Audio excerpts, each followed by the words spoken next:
I need to come up with a compelling single image frame that will draw and captivate people into watching my videos that encapsulates the totality of my channel. What should I do? Leave this to me. Graphic design is my passion. See, just take a look at this. Isn't it perfect? That's not accurate at all.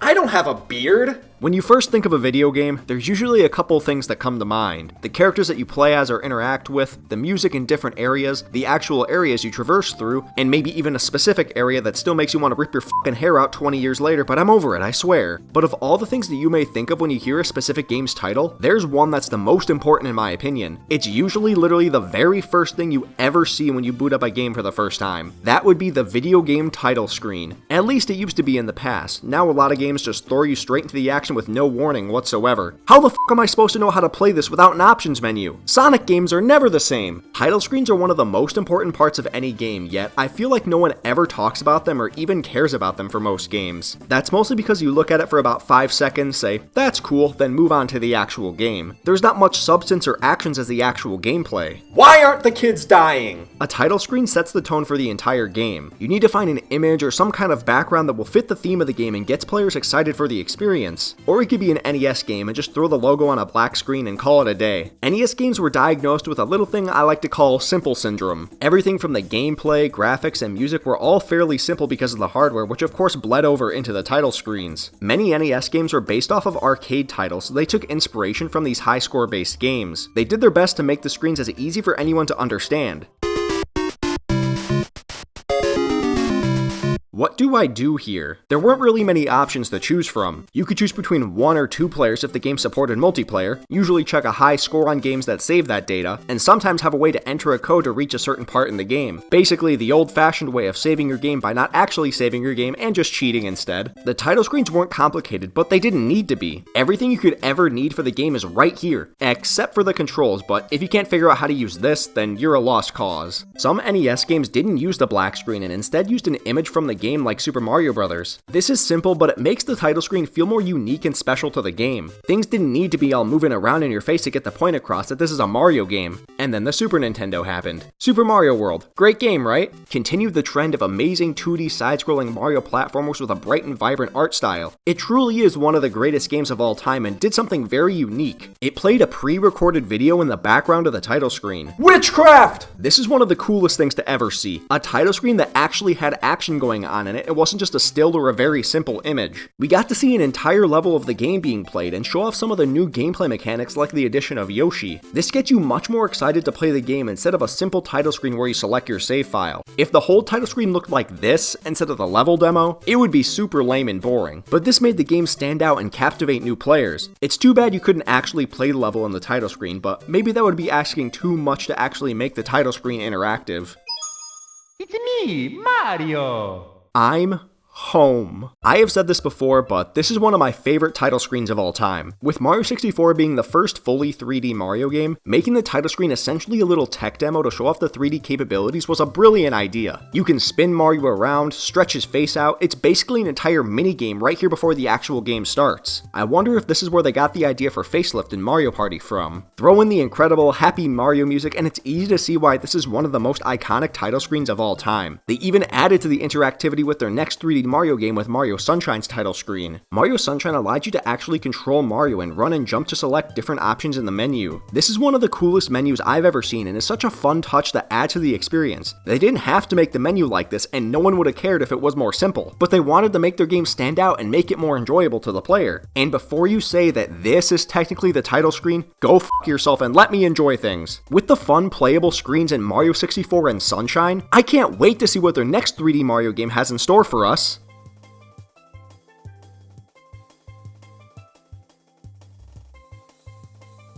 Okay, I'm not blind. It really is lame as shit.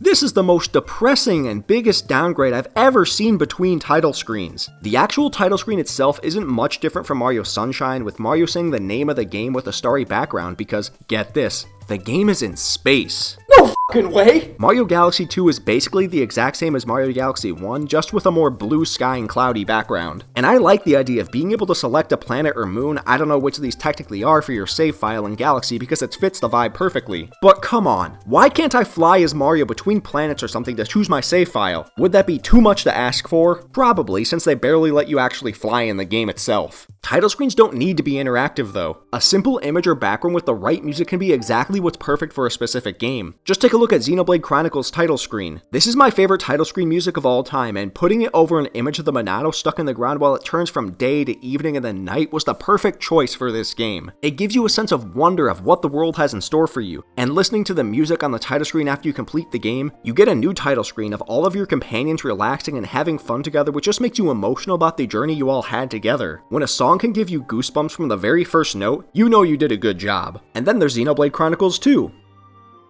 Each day we stray further and further from God's path. I think what's important in a title screen that's mostly just a logo is to add some sort of animation or transition to the beginning to make it feel lively. Look at Donkey Kong Country Returns. The logo springs into place one word at a time, and it's much more exciting than if it just faded in from the background. Now let's take a look at Call of Duty.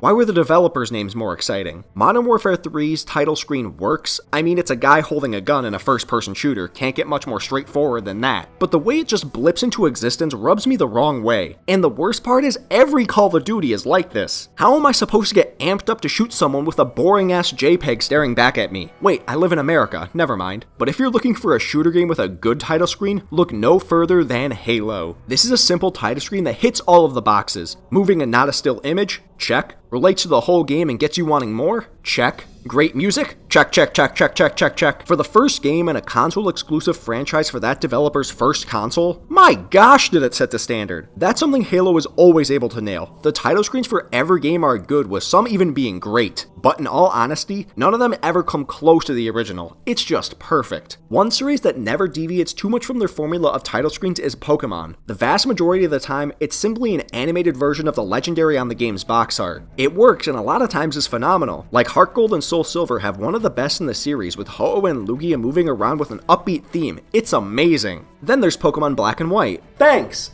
I hate it. What is with the boring-ass checkerboard background and then Reshiram and Zekrom are just sitting there doing nothing? How do you make by far the best game in the series, yet the title screen is this boring? Did the entire budget go towards the gameplay and then they realized at the last minute, oh shit, we need a title screen? The worst part is, most of the title screens in the series are just like this. Maybe a little movement by the legendaries here and there, but nothing drastic like Heart Gold and Soul Silver. All they need to do is have the legendaries running or flying or swimming or something in its natural habitat. At least Omega Ruby and Alpha Sapphire put Groudon and Kyogre on land and in water while changing into their primal forms, but they really just sit there and don't move and don't do anything. At least it's better than Diamond and Pearl though.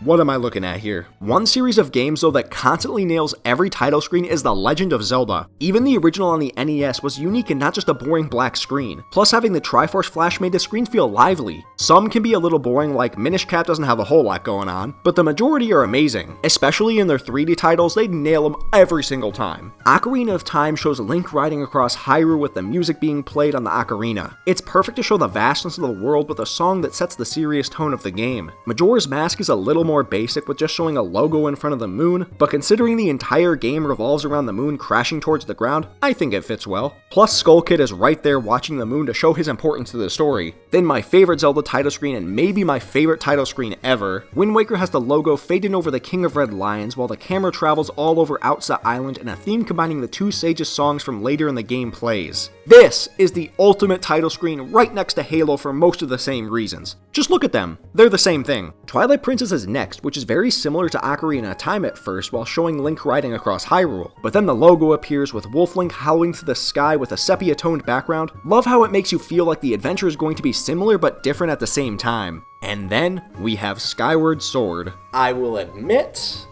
not the best. As much as Skyward Sword is my favorite game of all time, this title screen is boring as shit. It's just the sky, which I get is a big part of the game, but they couldn't have at least the camera move around Skyloft the way they did for Outset Island? The camera even pans down to Skyloft when you select your save file, so it's literally right there, and they could have moved the camera, but no. They wanted to be boring and lame and make me say something negative about my favorite game ever. No one makes me trash Skyward Sword and gets away with it. And lastly, we have Breath of the Wild. What in the Microsoft PowerPoint is this shit?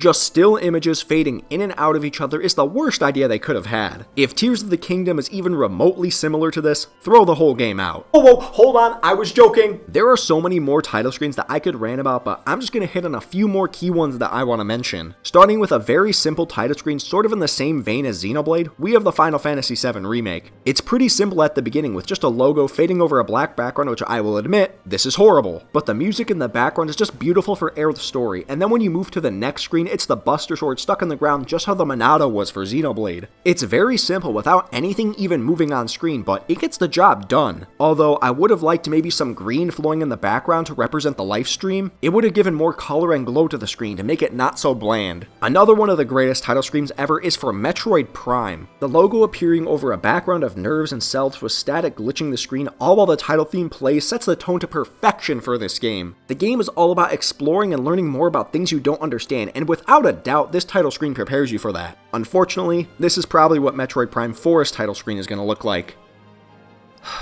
Another extremely simple title screen that works perfectly is Sonic the Hedgehog. Just Sonic popping up inside the logo, wagging his finger while the screen rolls in the background. Great music accompanies it, and you know you're ready for a fun adventure. It's amazing how far Sonic has come from this title screen to their modern games. Are you ready? Make sure to shield your children's eyes. Jesus Christ. There's a pretty tried and true formula for how to make a good title screen. Basically incorporate the logo, but animate it to feel lively. Have the background moving or in an area that's important to the game. And most importantly, have a damn good song playing. Do those three things and you've got a winner on your hands. Or you can be Mario Kart and do that once and then abandon it for the next 30 years. These are some of the most boring stock photo title screens ever. Sure, they have good music, but why couldn't they be moving or something? No one could say this is a good title screen, yet somehow the games sell millions and millions of copies, so they will never change. Maybe having a good title screen really isn't that important after all. I mean, if Mario Kart can succeed with just a simple image over and over again, then why can't I? I mean, look at this image right here.